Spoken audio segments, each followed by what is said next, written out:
Vamos orar? Pai de toda graça, é a Tua palavra. Nós estamos diante, Pai, da Tua santa e preciosa palavra. Por isso, Pai, traga-nos a revelação, para que o Teu Filho, Jesus Cristo, seja glorificado. E é você mesmo, Pai, quem repreende toda a obra do inimigo. Fala conosco, em nome do Seu Filho, Jesus Cristo. Amém. Quando nós falamos aqui da questão da armadura de Deus, nós não queremos trazer nada novo,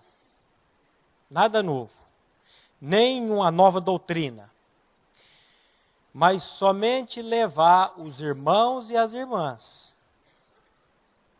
a atentarem para o que nós já temos na pessoa de Jesus Cristo. Simplesmente isso. E eu quero dizer que a armadura do cristão, essa parte que Paulo fala aqui, ela é muito prática. Como a palavra de Deus é prática. E como nós precisamos compreender essa prática da palavra. Mas eu quero dizer para vocês que é tudo patrocinado pela graça de Deus, nada pelo esforço. Aliás, a graça que levou Paulo a fazer. Ele vai dizer, eu trabalhei mais do que todos. Todavia não eu, mas a graça de Deus em mim, ou a graça de Deus que estava comigo. Então, a graça bíblica, a graça de Deus, ela nos leva a fazer. A graça de Deus não é algo estático. Às vezes eu vejo pessoas dizendo, não, eu estou na graça, eu creio na graça, mas está estático, está parado. E quando eu olho para a graça na Bíblia, a graça é algo que nos faz caminhar, nos faz evoluir, nos faz andar. O pastor Glênio disse aqui, dia 24/6, no culto da noite, que quem não tiver noção de Deus, do conhecimento de Deus, vai virar pirão de Satanás. Ele diz que a serpente, ela come pó, ou que ela comeria poeira. Ou seja, ele diz, Satanás se alimenta de gente. Satanás se alimenta de pessoas. Eu quero que você preste atenção. E ele diz que nós precisamos ser plugados. Aí ele usou a expressão do iPad e a expressão do celular, que ele liga na tomada aqui e está ligando lá em Itaipu. E é sobre isso que eu quero falar com vocês hoje, olhando para esse versículo 10 de Efésios 6. Quando Paulo diz, no demais, meus irmãos, fortalecei-vos no Senhor e na força do seu poder. Da vez passada, nós fizemos um passeio sobre essa epístola. Quando Paulo diz, finalmente, ou daqui por diante, ou doravante, meus irmãos. Aí nós demos uma volta, o que Paulo estava dizendo no capítulo 1, 2, 3, 4, 5 e 6 de Efésios. E essa palavra finalmente, ou daqui por diante, parece que Paulo está dizendo, vocês precisam atentar, vocês precisam olhar para tudo que já foi feito por vocês em Cristo. E vocês precisam saber que vida cristã não é oba-oba. E que vida cristã é luta contínua e constante. E que para que vocês lutem, vocês precisam se revestir de toda a armadura de Deus. Mas antes de falar sobre a armadura, eu quero dizer que Paulo, quando ele está falando da armadura do cristão, ele está se referindo aqui aos cristãos. E aí nós temos que fazer um parênteses para dizer o que é um cristão, ou o que é ser um cristão. Porque ele está falando aqui exclusivamente para o cristão. Aí eu levantei algumas perguntas aqui. Será que ser cristão é tão somente pertencer a uma comunidade? Será que ser cristão é pertencer a uma igreja, por exemplo, como essa? Será que ser cristão é isso? Será que é tão somente participar dos cultos, do cerimonial, ou até mesmo ter um ministério? Será que ser cristão é tão somente deixar de fazer determinadas coisas pelo nosso esforço próprio? Será que ser cristão é tão somente levantar as mãos e aceitar a Cristo? Será que ser cristão é tão somente ser batizado nas águas? E eu quero dizer para vocês que ser cristão é muito mais do que isso. Aliás, você pode fazer tudo isso que eu disse aqui e ainda não ser um cristão genuíno. Ainda não ser um cristão biblicamente falando. O Maurício hoje, pela manhã no boletim, ele falou sobre testemunhos pessoais ou testemunhas vivas, é o título. E eu quero dizer para vocês, vale a pena, quem não esteve aqui, abaixar e ouvir depois desse estudo. Testemunhas pessoais ou testemunhas vivas. Ele disse, qual é a maior estratégia do evangelismo? Qual é a maior estratégia hoje do evangelismo? Como que você e eu podemos evangelizar hoje? Qual é a maior estratégia? Aí ele disse, ser testemunho. Ou ser testemunha de Cristo.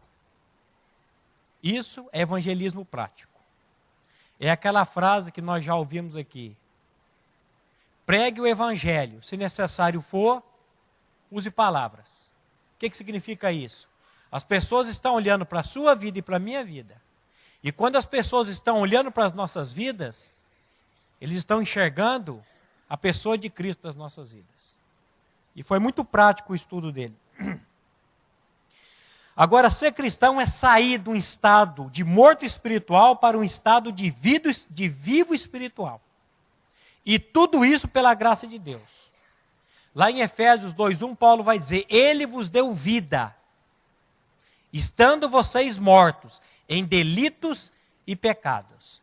Quando nós estávamos mortos em delitos e pecados, Deus nos deu vida. E Ele nos deu vida onde? Juntamente com Cristo. Juntamente com a pessoa de Cristo. Então, ser cristão, biblicamente falando, é perder a vida adâmica e ganhar, pela graça de Deus, a vida de Cristo. Maurício, então me dá um texto bíblico para que eu possa compreender isso. Aí eu dou um texto bíblico que para mim é o da minha preferência. 1 João 5, versículo 11 a 13. Eu creio que é um dos textos claros para que você possa compreender o que é ser um cristão. 1 João 5, de 11 a 13.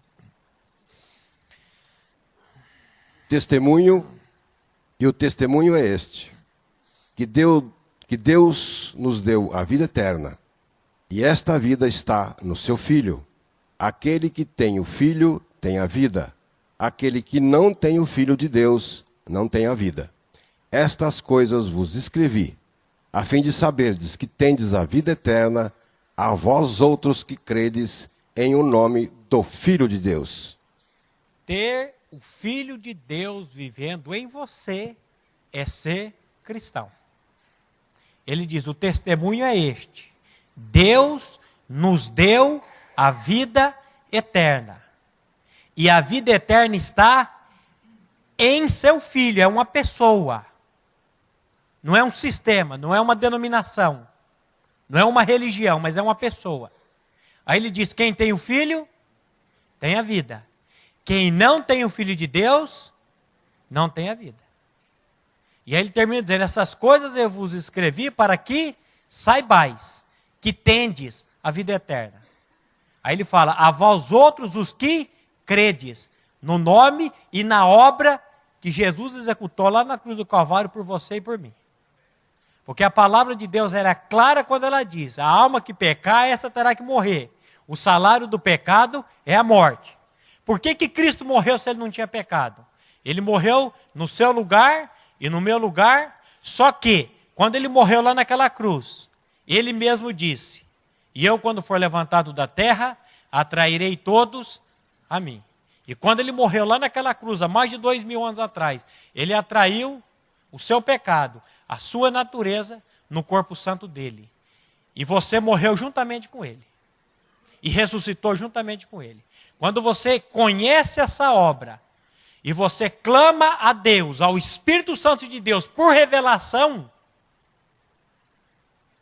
aí o Espírito Santo vai trazer revelação no seu coração e aí você vai se tornar um cristão pela graça de Deus. Então isso aqui é só um parênteses. Porque Paulo, quando ele está falando da armadura, ele está falando para os cristãos e cristãos somente. E nós temos que tomar cuidado. Porque ser cristão é passar por uma experiência de novo nascimento. Uma experiência de inclusão no corpo de Cristo. E não numa experiência de igreja ou qualquer outra coisa. Nada daquilo que eu disse aqui, o que é ser cristão. E muito mesmo de proselitismo. De você sair da sua religião e vir para mim, ou sair de uma a outra. Mas é ter essa experiência e só Deus pode fazer, só o Espírito pode trazer essa revelação nos nossos corações. Mas eu quero que vocês atentem para o que o Espírito Santo de Deus está dizendo aqui em Efésios, por meio do apóstolo Paulo. Porque eu quero dizer para vocês que vida cristã tem lutas. O pastor Eric disse aqui ainda há pouco. Vida cristã tem guerras contínuas e constantes. Eu disse ontem no estudo lá na Modelex. Vocês vão me ouvir muito dizendo essa palavra. Lutas contínuas e constantes. O nosso inimigo é sutil e fugaz. E não devemos ignorar os seus ardis, diz a palavra. Não ignorar os ardis de Satanás. Por que hoje na igreja está essa fedentina do inferno no meio cristão? Eu pergunto para você. Por que dentro da igreja cristã hoje está essa bagunça, entre aspas? O pastor Glenn diz que nós temos que falar por parábolas. Então eu estou tentando falar um pouco aqui por parábolas. Irmão zangando com irmão. Irmão brigando com irmão. Irmão falando mal do outro irmão. Irmão dizendo, eu morro, mas não perdoo o fulano. Por que será? Eu creio que falta conhecimento e entendimento da obra de Cristo. Eu creio que falta isso, entendimento. Falta isso. Por que para alguns é tão difícil viver a vida cristã? Se você me perguntasse, Maurício, por que é tão difícil para mim viver a vida cristã? Em toda a sua essência, em toda a sua plenitude, em todas as suas nuances. Por que eu me zango tão facilmente? Por que a espada da língua tem ferido tantas pessoas? Por que quando eu sou contrariado, confrontado, eu vou logo explodindo? Por que eu não tenho paciência para com as pessoas? Por que eu não tenho paciência para com os meus? Sabe por quê? Porque você e eu não estamos atentando, não estamos vendo, não estamos percebendo que nós estamos numa batalha, numa guerra e numa luta contínua e constante. Augusto Nicodemos Lopes, na introdução do livro dele, O que você precisa saber sobre batalha espiritual, excelente livro, que vai mostrar o que é batalha espiritual, do ponto de vista bíblico, não do ponto de vista do mundo e essa lambança que está no mundo hoje aí. Mas ele diz uma coisa interessante aqui no prefácio. Se hoje eu pedisse para alguns crentes que pintassem um quadro representando o que seria a vida cristã, é bem possível que surgisse quadros como aquele que nos mostra as pegadas de Jesus na areia da praia, nos carregando em seus braços nos momentos mais críticos de nossas vidas. Já vi um quadro que representava a vida cristã como um passarinho pousando num galho que balançava sobre as poderosas cataratas do Niágara. A fragilidade do pássaro contrastava com a impetuosidade da corrente, mas apesar dela, a vizinha parecia estar cantando tranquilamente. Já vi também quadros que mostravam barcos à vela sobre um mar calmo, projetando-se contra o horizonte azul. Sei que muitas pessoas pintariam a vida cristã dessa maneira. Mas quantos pintariam a vida cristã como um campo de batalha? Com armas, instrumentos de guerra, trincheiras, sentinelas, vigiando, soldados correndo de um lado para o outro sob as ordens de um comandante? Quantos representariam a igreja com I maiúsculo? Não igreja, denominação, mas a igreja, corpo de Cristo. Como um exército envolvido numa luta sangrenta e cruel? Creio que não muitos. Apesar de ser exatamente esta descrição que o apóstolo faz da igreja, em Efésios 6, do versículo 10 a 20. O texto lá que nós lemos diz assim: porque a nossa luta não é contra o sangue e a carne, e sim contra os principados e potestades, contra os dominadores. Essa palavra dominadores no grego é cosmocrátares, deste mundo tenebroso, contra as forças espirituais do mal nas regiões celestes. Portanto, tomai toda a armadura de Deus, para que possais resistir no dia mau, e depois de terdes vencido tudo, permanecer inabaláveis. Não é depois de ter vencido tudo, você está ali arrebentado, não. Você está firme, inabalável. Tanto que Paulo vai usar essa palavra firmes 4 vezes nesses versículos. Da questão da firmeza. Firmeza da fé. E lá em 2 Coríntios 10, de 3 a 5, ele diz também algo muito importante e interessante.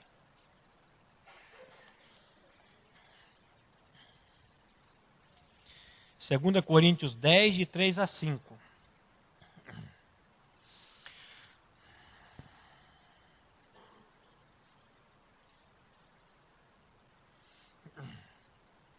Porque, embora andando na carne, não militamos segundo a carne, porque as armas da nossa milícia não são carnais, e sim poderosas em Deus para destruir fortalezas, anulando os nossos sofismas e toda altivez que se levanta contra o conhecimento de Deus, e levando cativo todo pensamento à obediência de Cristo. Porque, embora andando na carne, não militamos, prestamos serviço à carne. Porque as armas da nossa milícia não são carnais, e sim poderosas em Deus, para destruir fortalezas, anulando nós sofismas e toda altivez que se levante contra o conhecimento de Deus e levando cativo todo pensamento à obediência de Cristo. Nós vamos sugar algo desse texto ainda. Não vai ser hoje não, mas nós vamos sugar. A minha esposa diz: por que você pede para ler e você repete todo o versículo novamente? Porque eu creio que a palavra de Deus é poderosa, e se eu pudesse ficar só lendo a Bíblia aqui, sem ter que explicar nada para vocês, eu ficaria. O Espírito Santo de Deus está nos exortando a nos revestirmos de toda a armadura de Deus. Muitas vezes não temos o conhecimento que estamos numa batalha, num combate, que não é contra carne e sangue. E muitas vezes nós estamos pintando a vida cristã como o Nicodemos está dizendo aqui. Um barco à vela, aquela coisa bonita, e não como um campo sangrento de batalha. E quando você vai ver Paulo dizendo, no finalzinho da vida dele, combati o bom combate. Combate, luta, guerra, batalha, exatamente. Encerrei a carreira e guardei a fé. Olha o que sobra. Olha o que vai sobrar. É a fé. Vida cristã não é pesada no sentido de algo inalcançável. Não consigo, não vou alcançar isso jamais. Aliás, Jesus disse que o ladrão vinha para roubar, matar e destruir. Mas ele disse, eu vim para que vocês tenham vida e vida em abundância. Vida em abundância. Aí a pergunta que eu faço para você, e quando eu faço para você, ela volta para mim. A vida cristã que eu tenho dito, que eu tenho proclamado e que eu tenho vivido, é uma vida cristã abundante? É uma vida cristã vitoriosa? E se não é, por que que não é? Aonde que está o problema? Será que é Deus que está dizendo na palavra dele que Ele é poderoso para nos guardar de tropeçar? E eu não tenho usufruído. Por que que eu não tenho usufruído disso? Aí nós temos que estudar Efésios 6, de 10 a 20.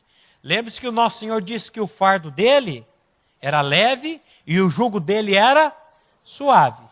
Tem lutas? Tem, mas não tem peso. Não tem peso.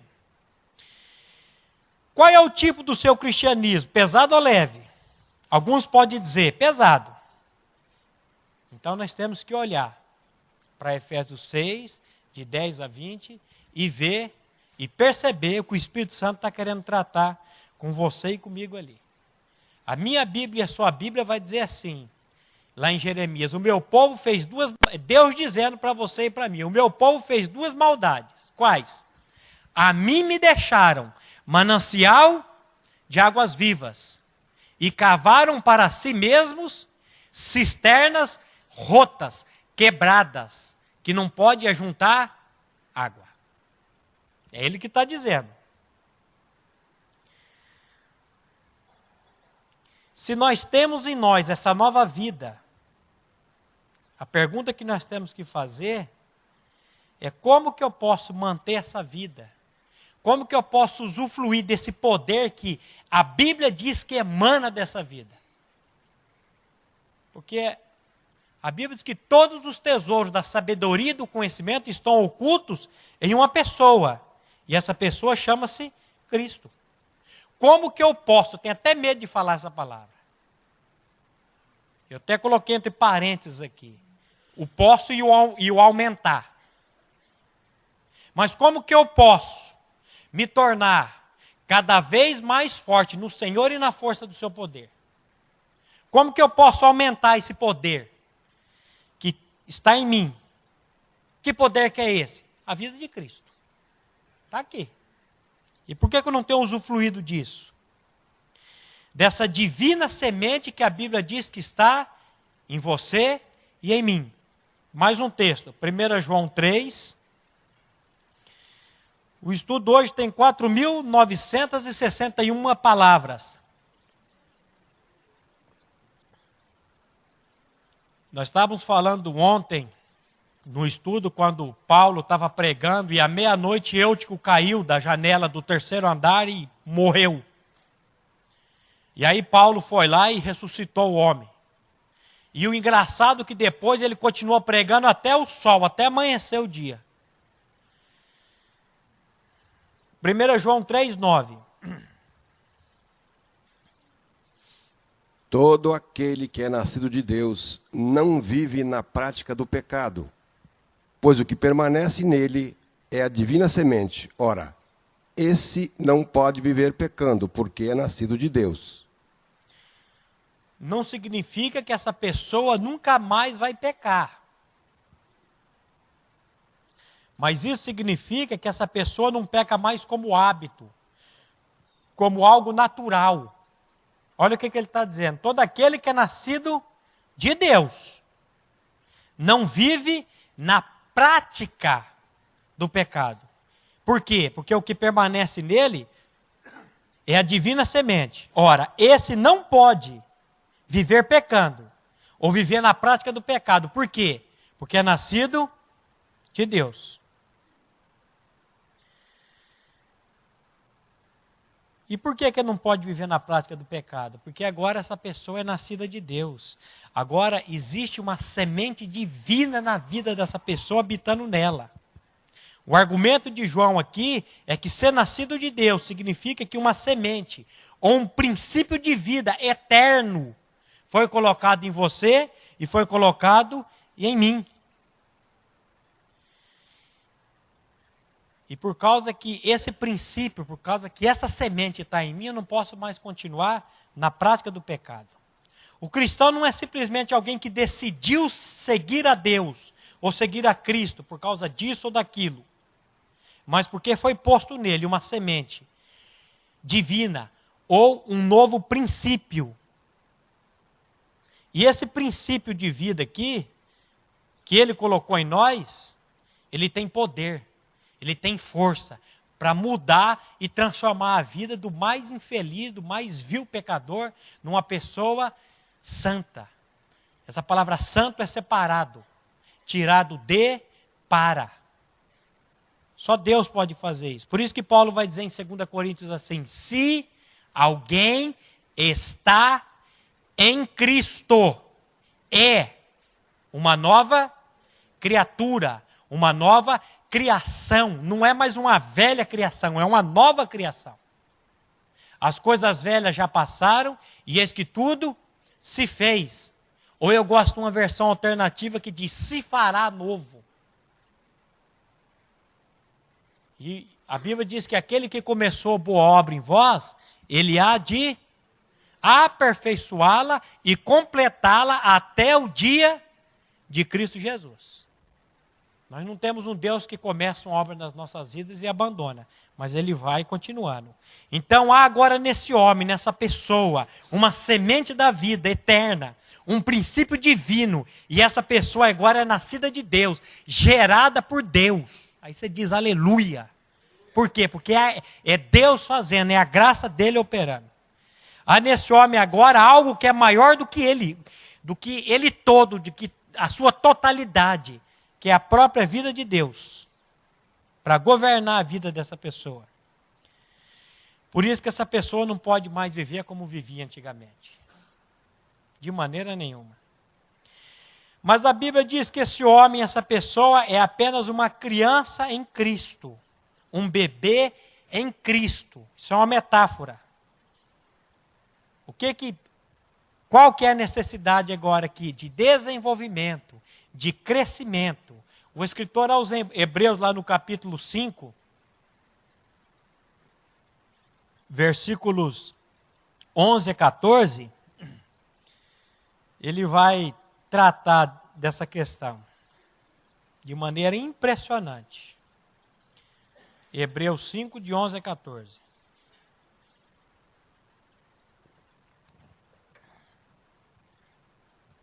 A esse respeito, temos muitas coisas que dizer e difíceis de explicar, porquanto os tendes tornado tardios em ouvir. Pois, com efeito, quando devíeis ser mestres, atendendo ao tempo decorrido, tendes novamente necessidade de alguém que vos ensine de novo quais são os princípios elementares dos oráculos de Deus. Assim, vos tornastes como necessitados de leite e não de alimento sólido. Ora, todo aquele que se alimenta de leite é inexperiente na palavra da justiça, porque é criança. Mas o alimento sólido é para os adultos, para aqueles que, pela prática, têm as suas faculdades exercitadas para discernir não somente o bem, mas também o mal. Estamos tratando hoje aqui como nos fortalecer no Senhor e na força do seu poder. A esse respeito, diz o escritor aos Hebreus: tenho muitas coisas que dizer e difíceis de explicar, porquanto vos tende tornados tardios em ouvir. Olha o que ele está dizendo aqui. Eu tenho coisas para dizer para vocês, difícil de explicar, mas o problema de vocês é que vocês têm se tornado tardios em ouvir. Pois com efeito, quando devíeis ser mestres, atendendo ao tempo decorrido, aqui segundo os estudiosos, é uma pessoa que já teve uma experiência de novo nascimento entre 2 a 5 anos, 2, 3 anos. A pessoa conheceu a palavra e já tem 2, 3 anos de experiência de vida cristã. novamente tendes necessidade de que alguém vos ensine de novo quais são os princípios elementares dos oráculos de Deus. Assim, vos tornastes como necessitados de leite e não de alimento sólido. Leite aqui é uma metáfora para as coisas espirituais, as doutrinas, as coisas espirituais simples. Ele está dizendo, olha, devido ao tempo decorrido, vocês já têm 3 anos de vida cristã, vocês tinham que ser mestre, vocês tinham que estar dando aula, mas vocês têm que estar voltando para os princípios elementares. Vocês tinham que estar comendo alimento sólido, mas vocês têm que estar tomando leite. Nós vamos falar aqui como que eu vou me fortalecer no Senhor e na força do seu poder. Então, aguenta aí. Ora, todo aquele que se alimenta de leite é inexperiente na palavra da justiça, porque é criança. Mas o alimento sólido é para os adultos, para aqueles que, diga aí, não é fé não, pela prática. Pela prática. Não vai praticar para você ver, não.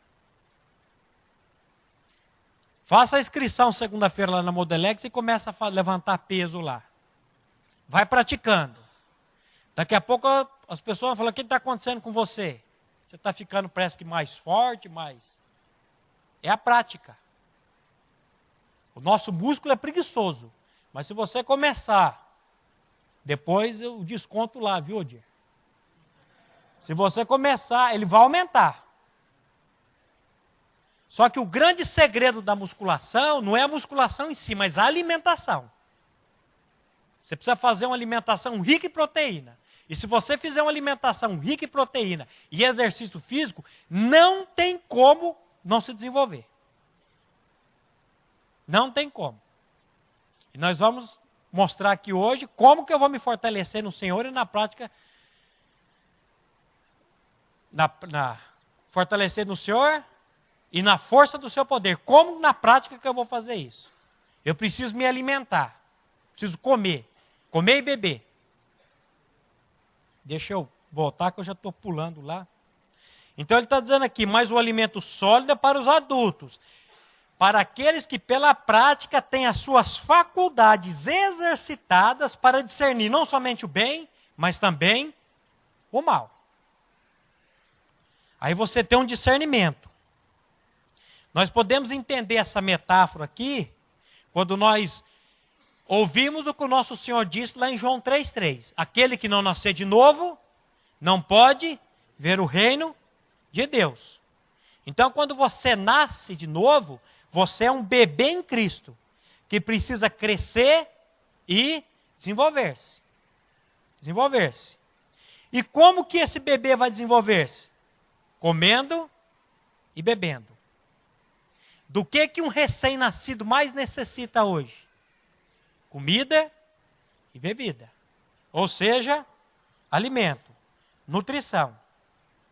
Se você quer ver que o seu filho ser uma criança sadia, um adolescente e um homem, ele precisa de alimento. Agora, a pergunta que eu faço para você é a seguinte: do que você e eu precisamos nos alimentar para crescer na vida cristã? De Cristo. A palavra é a chave. Precisamos de Cristo. Aonde nós encontramos Cristo? João 5, 39 e 40, veja o que Jesus está dizendo aí. Veja o que ele está dizendo aí.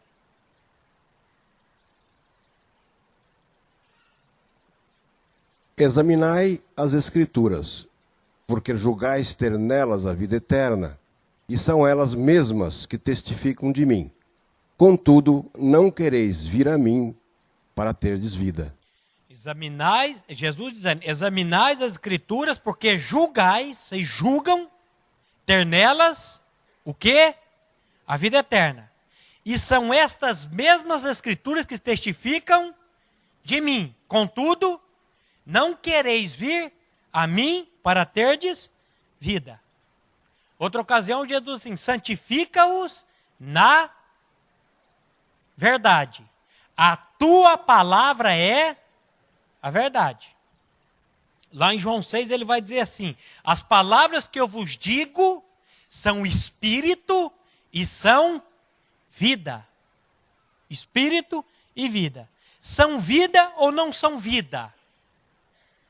O que aconteceu com Maria quando ela disse assim, aqui está a serva do Senhor, que se cumpre em mim segundo a tua palavra. Serva aqui é doule, que é feminino de doulos, que significa escravo. Maria, o anjo vem dar uma palavra que não era do anjo, mas ele era um enviado, ele vem trazer a palavra que era de Deus, que ela ia ser a mãe, e ela vira e fala, aqui está a serva. 2 episódios que eu fico babando em Maria e na fé de Maria. Nesse episódio, e no episódio, quando acaba o vinho, e ela chega para Jesus e fala, não tem mais vinho, fala, mulher, o que eu tenho a ver contigo, o que tem a ver com isso? Não é chegada a minha hora, eu não vim aqui para encher bucho. Aí ela, muito sábia, vira e fala assim, fazei tudo o que ele vos disser. E saiu de cena. Jogou a responsabilidade naquele que é o único que pode fazer, que é Cristo. Mas aqui ela diz, olha, aqui está a serva do Senhor. Eu sempre falo, ela não ficou com si, com os mais, com os porquê. Ela simplesmente falou, olha, aqui está a escrava, a serva do Senhor. Cumpra-se em mim segundo a tua palavra. E o anjo ausentou-se e foi a primeira mulher a ficar grávida pelos ouvidos. Por quê? Porque ela recebeu a palavra que é viva e eficaz. A palavra que é, as palavras que vos tenho dito são espírito e são vida. No original a palavra semente é espermatozoide. Então, quando você e eu paramos para ouvir a palavra que é a semente divina, ela tem o poder de fazer uma obra nas nossas vidas e nos transformar. Por isso que, vamos ler esse texto, Tiago 1:21. Veja o que Tiago está dizendo aí.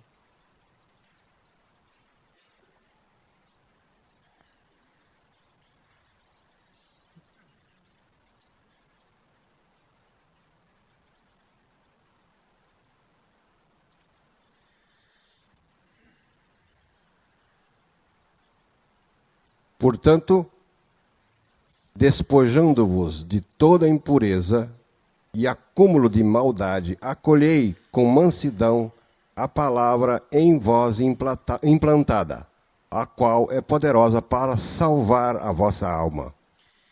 Portanto, despojando-vos de toda impureza e acúmulo de maldade.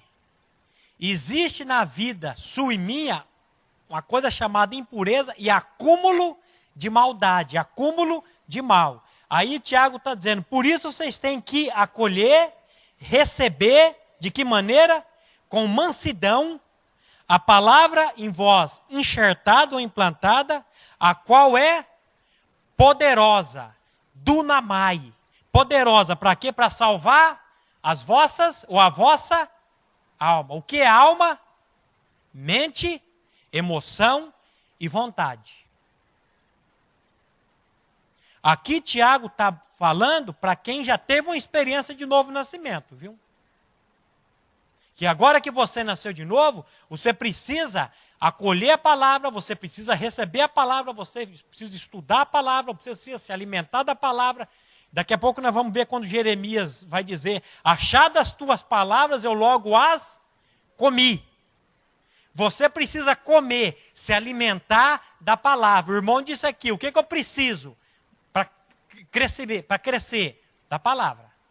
E a palavra testifica de uma pessoa. E essa pessoa é Cristo. Lê o versículo 22, já que está aí. Tiago 1:22.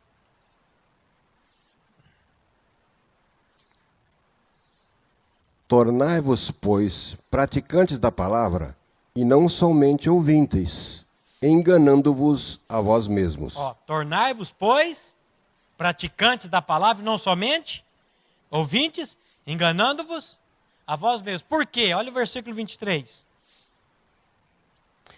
Porque se alguém é ouvinte da palavra e não praticante, assemelha-se ao homem que contempla num espelho o seu rosto natural. Pois a si mesmo se contempla e se retira, e para logo se esquece de como era a sua aparência. Eu estava em casa, agora eu penteei o cabelo, eu arrumei, vim no carro, falei para minha esposa, estou bonito, tá bom. E não sei mais como é que eu estou. Mas lê o seguinte. Mas aquele que considera atentamente na lei perfeita, lei da liberdade, e nela persevera. Não sendo ouvinte negligente, mas operoso praticante, esse será bem-aventurado no que realizar. Como a palavra de Deus é prática. Como ela é prática. Como ela é prática. Eu creio que o nosso principal problema hoje chama-se acomodação, relaxo e preguiça mesmo. Porque o povo que se intitula cristão, o povo relaxado, o povo que, sabe, fica horas e horas na frente de uma televisão, mas não consegue ficar 20 minutos se alimentando da palavra. Hoje, a igreja chamada cristã tem muita ortodoxia, mas pouca ortopraxia. O que é ortodoxia? É você ter a doutrina correta. E o que é a ortopraxia? É você ter a prática correta. Tem que ter um equilíbrio. Às vezes a pessoa tem a doutrina do novo nascimento só como uma doutrina. Às vezes a pessoa tem, eu estou crucificado com Cristo só como uma doutrina, e está guardado ali como uma doutrina. Mas não é algo prático na vida dele, não é algo real na vida dele. A pessoa diz, não, eu sou muito ortodoxo, mas nem um pouco ortoprático. Eu gosto, mas não...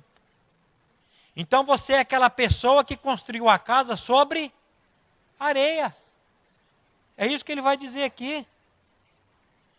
O pastor Érico fez um estudo aqui dia 8 pela manhã, tratando justamente dessa questão, da ortodoxia com a ortopraxia. E desse equilíbrio, tratando da questão do amor, que uma das grandes marcas do cristão deveria ser o amor, o perdão. Essa semana um irmão querido estava falando que ele foi em um certo lugar e encontrou lá um outro cristão, que é cristão desde berço, e ele teve um revés na vida dele, e ele estava revoltado com o que aconteceu. E ele usou uma expressão assim, rapaz, o cara estava bufando igual o touro do Pica-Pau. Aí eu fiquei lembrando do desenho do Pica-Pau para lembrar do touro, aí lembrei. E ele dizia, eu não perdoo, e eu morro e não perdoo. E eu falei, eu conheço esse irmão, e eu vou me encontrar com ele ainda, eu vou dizer, irmão, vem aqui um pouquinho. Você está confessando tanta palavra, você se diz um cristão, e você não tem nada desse Cristo, desse cristianismo? Esse Senhor que disse, olha, você tem que perdoar, quando Pedrão chegou para ele, até quantas vezes deve perdoar meu irmão? Até 7 vezes? Jesus falou, não digo 7, mas 70 vezes 7 ao dia. A mesma falta. E um revezinho você não pode perdoar, você realmente não pode perdoar. É Cristo em você que tem que perdoar. Você tem que pedir para que Cristo capacite você a perdoar esse irmão. Então é muita ortodoxia, mas não tem prática. Não tem prática. O Maurício disse hoje de manhã também dessa questão do saber, mas também viver. Você precisa saber, o Maurício Mantovani, você precisa saber. Vocês estão pensando que? Vocês estão pensando que é eu? Não. O Maurício de manhã falou dessa questão. Não é o saber, mas é o viver. Ele falou do equilíbrio que todos nós precisamos. Ele falou do sermos, de Atos 1:8. Depois ele falou do sabermos, do Romanos 6:6. E depois ele falou do fazermos, de Efésios 2:10. Tem aqui um equilíbrio perfeito. Mas às vezes a pessoa fica só na doutrina e não na prática. Quando você pega Efésios 6, Paulo está despejando ali doutrina. Ele vem despejando doutrina. Porque as pessoas não estavam entendendo. Porque ele disse, onde abundou o pecado, superabundou a graça. Ele falou, então vamos pecar bastante, que quanto mais eu pecar, mais graça eu vou ter. Aí no 6:1 ele vai responder, gente, vocês estão entendendo o negócio às avessas. Que diremos, pois, permaneceremos no pecado para que a graça seja mais abundante? De modo nenhum. Como viveremos no pecado nós que para ele morremos?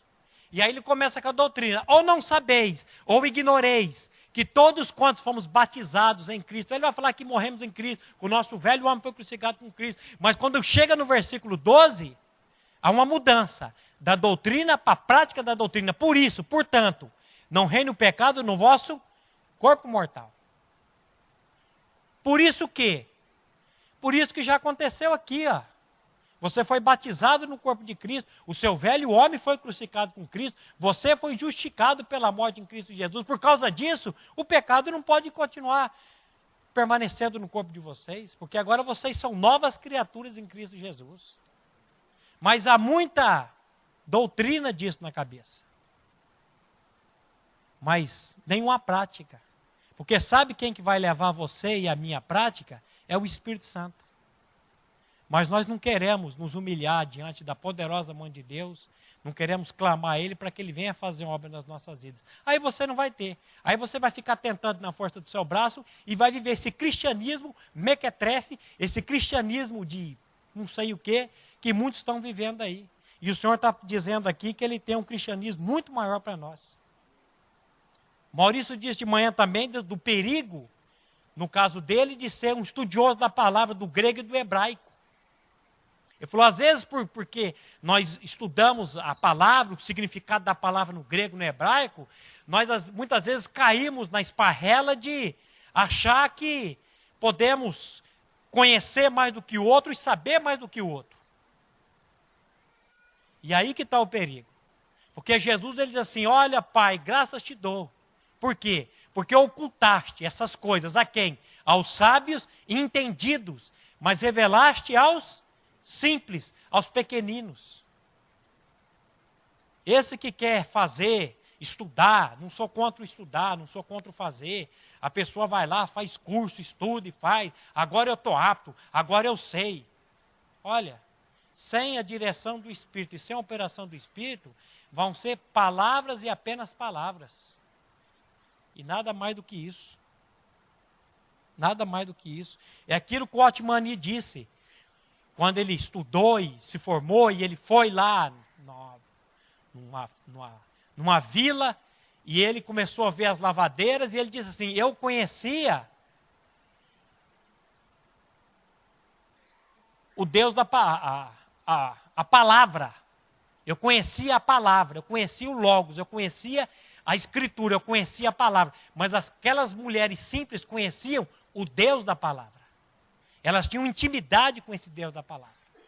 Então nós temos que tomar muito, mas muito cuidado com isso. E muitas vezes nós não temos noção que estamos num combate, numa batalha, volto a dizer, contínua e constante. O inimigo é incansável, o inimigo não dá tréguas. O inimigo foi atrás de Jesus, ele foi e assaltou Jesus, e ele foi para cima de Jesus, e Jesus luta com ele, dizendo, está escrito, está escrito, está escrito, e depois Lucas vai dizer, e o inimigo deixou até o momento oportuno, ele ia voltar. Se ele fez isso com Jesus, quanto mais a você e a mim, quanto mais a nós. Como nós podemos nos alimentar na prática? No Senhor e na força do seu poder. Jeremias 15. Jeremias 15, versículo 16. Olha o que Jeremias está dizendo aí.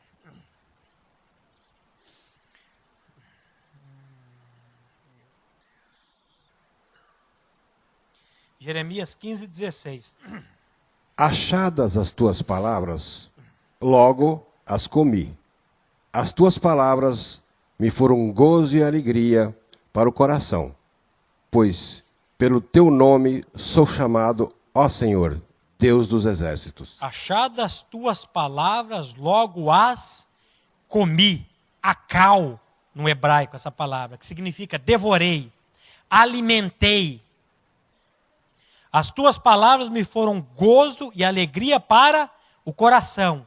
O coração aqui está se referindo ao homem interior, à mente, à vontade, à alma.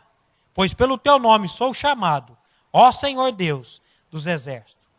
Provérbios 4, 23 vai dizer assim, porque tudo que se deve guardar, guarda o teu coração, porque dele procede as fontes da vida. Jesus falou assim, a boca fala do que o coração está cheio. Eu lembro de um pregador, não lembro o nome dele agora, que ele disse, certa feita, o seguinte, ou este livro, a Bíblia, te afasta do pecado, ou o pecado te afasta desse livro. Ou a palavra te afasta do pecado, ou o pecado te afasta da palavra. É duas uma. O que eu e vocês temos comido? Do que você e eu temos nos alimentado? O pastor Glênio disse aqui, contou a história alguns dias atrás aqui de uma família na região pobre da África, uma guerra que teve, não me lembro, que perderam tudo, não tinham o que comer, e pessoas começaram a morrer,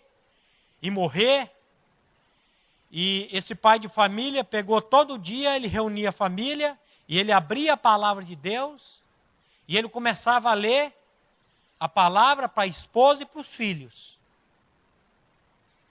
até ficarem saciados. Tempos depois chegou a Cruz Vermelha, o pessoal que vem socorrer, e ficou admirado de ver aquela família viva, porque todos tinham morrido. A única coisa que eles tinham era água para beber. E falaram, escuta, como é que vocês conseguiram estocar alimento? Não estocamos alimento. E como que vocês estão vivos? Nós nos alimentamos da palavra. Eu abria a palavra todos os dias e lia várias vezes ao dia a palavra para a minha família. Estavam magros? Estavam debilitados? Estavam, mas estavam vivos. Eu acho que é por isso que Jesus diz assim para Satanás, está escrito, não só de pão viverá o homem, mas de toda a palavra que procede, que sai da boca de Deus. Eu costumo dizer, se nós soubéssemos o poder que a palavra de Deus tem, nós gastaríamos muito mais tempo com a palavra e menos tempo com televisão, com internet, com todas essas coisas que estão no mundo aí.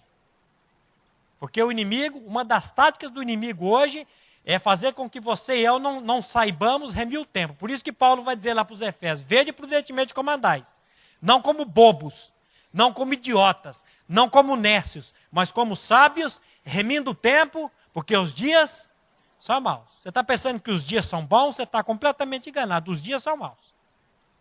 E o inimigo, ele está buscando, Pedro vai dizer, tragando, buscando a quem possa tragar. Ele vai dizer, resistir firme na fé.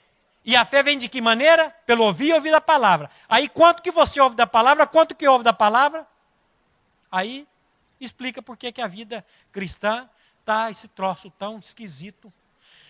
Por que o negócio não funciona? Por que o negócio não anda? Como que um bebê pode crescer? Como que uma criança pode desenvolver-se? Alimentando-se naturalmente. A necessidade óbvia da criança é comida e bebida, certo? Alimento e água. Você vai descobrir que o alimento e a água começam a produzir mudanças.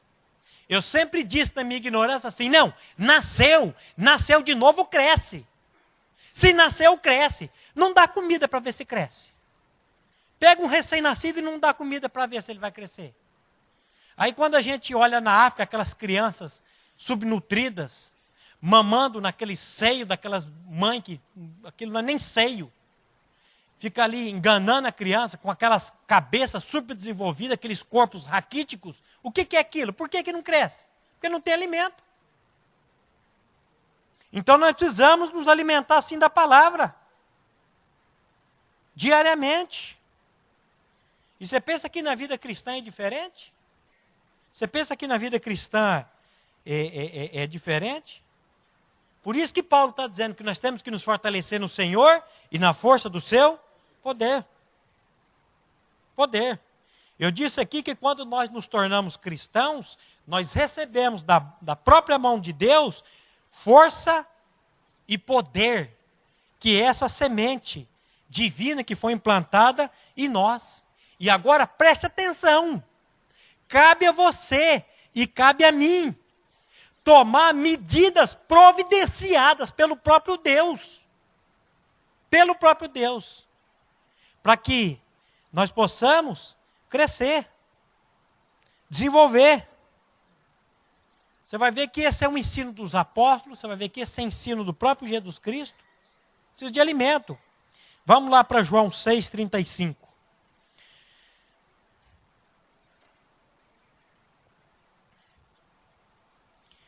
Então eu preciso de comida e bebida, certo? Aonde que eu encontro comida e bebida? Onde que eu encontro alimento? João 6,35. Veja o que Jesus está dizendo aí.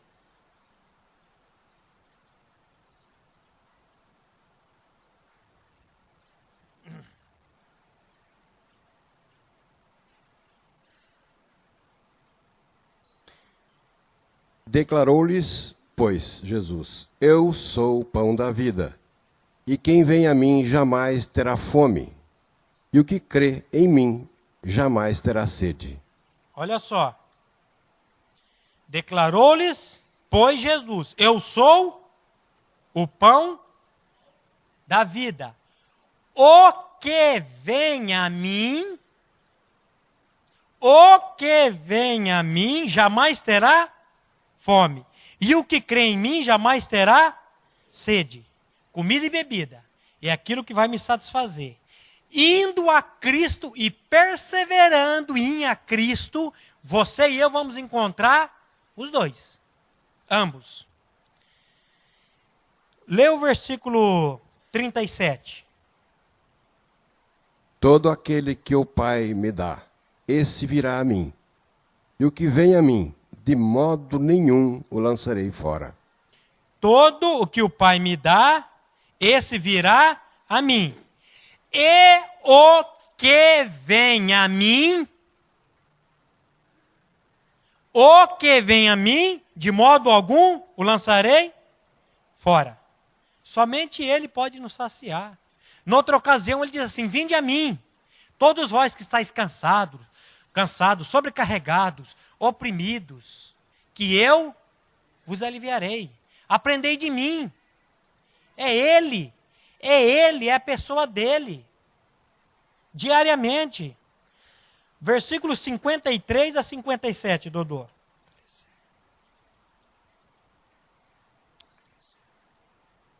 Respondeu-lhes Jesus: em verdade vos digo, se não comerdes a carne do Filho do Homem, e não beberdes o seu sangue, não tendes vida em vós mesmos. Quem comer a minha carne e beber o meu sangue tem a vida eterna, e eu o ressuscitarei no último dia. Pois a minha carne é verdadeira comida, e o meu sangue é verdadeira bebida. Quem comer a minha carne e beber o meu sangue, permanece em mim e eu nele. Assim como o Pai, que vive, me enviou, e igualmente eu vivo pelo Pai, também quem de mim se alimenta, por mim viverá. Vou ter que ler de novo. Em verdade vos digo, se não comerdes a carne do Filho do Homem e não beberdes o seu sangue, não terdes vida em vós mesmos. Quem comer a minha carne e beber o meu sangue tem a vida eterna, e eu o ressuscitarei no último dia. Pois a minha carne é a verdadeira comida e o meu sangue é a verdadeira bebida. Quem comer a minha carne e beber o meu sangue permanece em mim e eu nele. Assim como o Pai que vive me enviou, e igualmente eu vivo pelo Pai, também quem de mim se alimenta, por mim viverá. Mas o que alguns judeus responderam para Jesus? Volta para o versículo 52. 6,52. Disputavam, pois, os judeus entre si, dizendo: como pode este dar-nos a comer a sua própria carne? Aí eu pergunto para vocês, esses judeus estavam entendendo o que Jesus estava querendo falar? Não. Será que você e eu estamos entendendo o que a palavra de Deus quer dizer quando ele está dizendo: no demais, meus irmãos, vocês precisam se fortalecer no Senhor e na força do seu poder? Ah, claro que eu estou. Tá nada. Tá nada. Você pensa que tá. Nós estamos igual esses judeus aqui. Ó. Olha o versículo 66 a 68. À vista disso, muitos dos seus discípulos o abandonaram e já não andavam com ele. Então perguntou Jesus aos 11: porventura, quereis também vós outros retirar-vos? Respondeu-lhe Simão Pedro: Senhor, para quem iremos? Tu tens as palavras da vida eterna, e nós temos crido e conhecido que tu és o Santo de Deus. Olha só. Jesus está dizendo aqui que a sua carne é verdadeira comida e o seu sangue é verdadeira bebida. Ele não está falando de coisas materiais aqui, querido. Ele não está falando de canibalismo aqui. Ele está falando de questões espirituais aqui. Ele está usando aqui uma analogia. Aquela analogia que Paulo vai fazer. Vamos ler esse último texto para encerrar. 1 Coríntios 3, de 1 a 4. Quando ele chama os coríntios de crianças, em virtude da infantilidade deles, para com as coisas de Deus. Às vezes eu vejo pessoas fazendo cada pergunta, eu falo, meu Deus do céu, não acredito que esse cara está fazendo essa pergunta para mim. Crente velho de igreja fazendo essa pergunta para mim. Eu não acredito num negócio desse. 1 Coríntios 3, de 1 a 4. Eu, porém, irmãos, não vos pude falar como a espirituais, e sim como a carnais, como a crianças em Cristo. Leite vos dei a beber, não vos dei alimento sólido, porque ainda não podíeis suportá-lo, nem ainda agora podeis, porque ainda sois carnais. Porquanto, havendo entre vós ciúmes e contendas, não é assim que sois carnais e andais segundo o homem? Quando, pois, alguém diz, eu sou de Paulo, e o outro, eu de Apolo, não é evidente que andais segundo os homens? Quem é Paulo?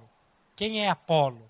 Ministros pelos quais crestes. Ele vai dizer, eu preguei, Apolo regou, mas quem dá o crescimento? Você vê a infantilidade desse povo aqui? Olha, eu, porém, irmãos, não vos pude falar como a espirituais, e sim como a carnais, como a bebezinhos em Cristo. Leite vos dei a beber, e não vos dei alimento sólido, porque ainda não podeis suportá-lo. Nem ainda agora podeis, porque ainda sois carnais. Portanto, havendo entre vocês ciúmes e contendas, não é assim que sois carnais e andais segundo os homens? Ele está dizendo aqui, ó. Ciúme, contenda, rixa, briga. Vocês são crianças, vocês são bebê. Pena que o tempo estourou, faltava mais um pouquinho. Mas nós vamos caminhando nisso que Paulo está dizendo. Nem entramos na armadura ainda, nem entramos no cinto, que é a palavra. A palavra que tem que estar embrulhada, que tem que estar guardada dentro de nós. E a palavra aqui é a totalidade do Evangelho. Não falamos da couraça, das sandálias, que são as 3 peças fixas. E depois tem as 3 não fixas, que é o capacete, que é onde mais o inimigo ataca, os dardos inflamados do maligno na mente. Quantas pessoas são atacadas diariamente pelos dardos inflamados do maligno, mas que capacete, que coisa nenhuma. E o inimigo tem entrado na vida, tem feito um sarapatel, tem feito um fuzuê danado, e a pessoa não sei. Que o Senhor, na sua infinita graça e misericórdia, venha nos trazer revelação. Que o Espírito Santo de Deus venha abrir os olhos do nosso entendimento e os olhos do nosso coração, para que nós possamos compreender o que Paulo está querendo dizer por intermédio do Espírito Santo, em Efésios 6, de 10 a 20. Para que o nome dele seja glorificado nas nossas vidas. A mensagem que você acabou de assistir faz parte do Ministério de Comunicação Palavra da Cruz. Temos um grande acervo de estudos bíblicos em áudio e vídeo. Distribuímos também, gratuitamente, o jornal mensal Palavra da Cruz. Entre em contato conosco pelo fone fax 0 operadora 43 3322 3037 ou pelo e-mail com@palavradacruz.com.br. Visite-nos também pelo site www.palavradacruz.com.br. Graça e paz.